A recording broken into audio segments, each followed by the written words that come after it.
Hello and welcome back to Jorbs Talks About Every Card in the Slay the Spire Compendium. Working our way through Ironclad Uncommons right now. Still a long way to go. Let's chat a little bit about Combust though. I think Combust is one of the most unique and interesting Ironclad cards. And the reason is it doesn't categorize very well into any group of Ironclad things.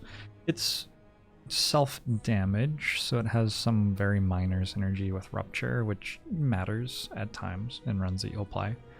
But for the most part, this is a fairly valuable card, good output for its cost, which does not interact very much with anything else that Ironclad does. It doesn't interact with Exhaust, it doesn't interact with Strength.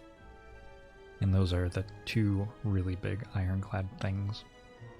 So, the first thing to note about Combust is this provides excellent damage per energy and per card.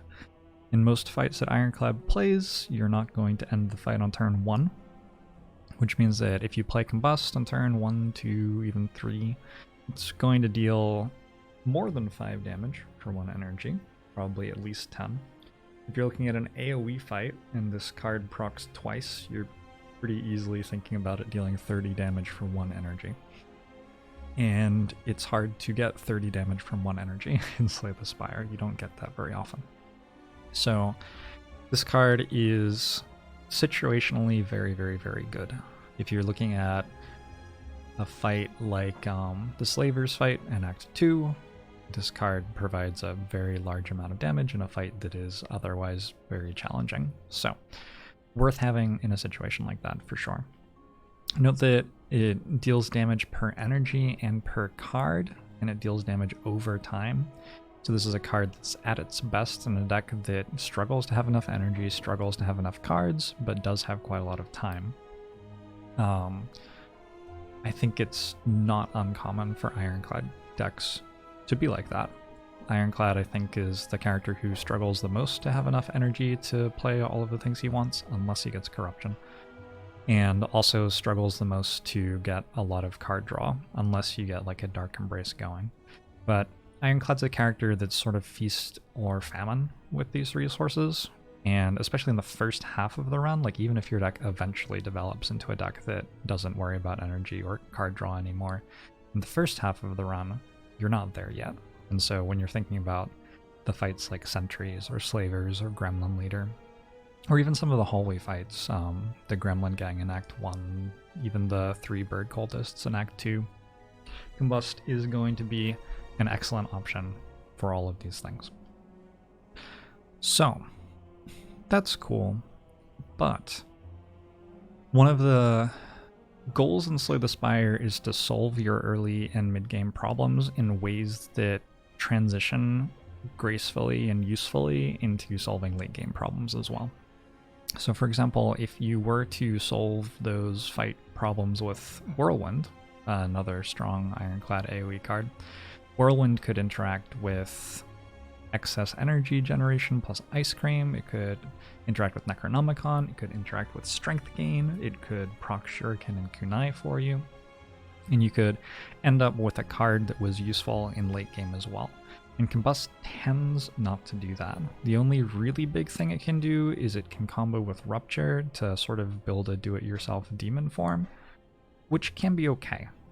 But it is an entirely extra thing to try to fit into your deck, which may not have enough room for an entirely extra thing. Again, Ironclad tends to struggle for card draw, so if you're trying to add like Combust and Rupture to your deck as a way to gain strength, instead of just having one spot weakness, which perhaps interacts with Combust which perhaps interacts with Corruption and Feel No Pain and Dark Embrace, that can be a high demand for your late game Ironclad deck.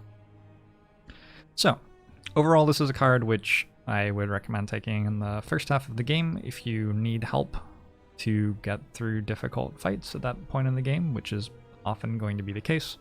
But I would caution about thinking that it's going to be a very strong part of your deck late game, or trying to build into synergies with it and things like that. I think it's more of a silver bullet type card where you take it and then it's in your deck and you accept that, but you don't expect it to be the best card in your deck by the time you reach late game at all. You have to watch out for the interaction with Centennial Puzzle with Combust. It's actually a very bad interaction. Combust deals damage to you at the end of your turn, but before you discard cards. And so you press end turn, take 1 damage, draw 3 cards with Centennial Puzzle, using it for the entire rest of the fight, and then immediately discard those 3 cards, which is sometimes even worse than not getting Centennial Puzzle, because you're drawing through your draw pile and you may draw your Offering or your Corruption or something like that, a card that you desperately want to play, and then discard it and not be able to play it until the second time through your draw pile. That can lose a run for you. That's a very, very troubling interaction. And at times, it's worth noting that if you have a card like Combust in your deck, you're going to be taking damage, and so you may need to think about, do I have enough sustain to actually survive this card? This does not hold precisely at all, but a general way that you can think about this is that usually a powerful card like Combust will save you health on average in difficult fights. Like, it's worth it to take 1 damage per turn after you play Combust against Slavers, because you're going to end the fight so much faster and stuff that you'll save health. But it often will cost you health on average in easy fights. Because either you're going to play it and take a damage per turn, which maybe you weren't going to take, or you're going to draw it and it will basically be a curse. So if you're in a situation where you're not feeling too bad about the difficult fights, like maybe you have a couple of really good potions for your Act 2 elites or something like that, and you're feeling like you have the easy fights under control, maybe you have a deck with like an Anchor and a couple of Shrug-It-Offs, so you're pretty good at blocking and you just deal damage okay. In a situation like that, it may already be detrimental to be taking Combust, but that's always going to be one of those very tricky judgment calls. And yeah, I think that Combust is one of the hardest cards to accurately value in all of the different situations you can be in Slay the Spire. But hopefully I've given you some ideas as to how to at least get started on making those decisions. So, thanks for tuning in, and I'll see you next time.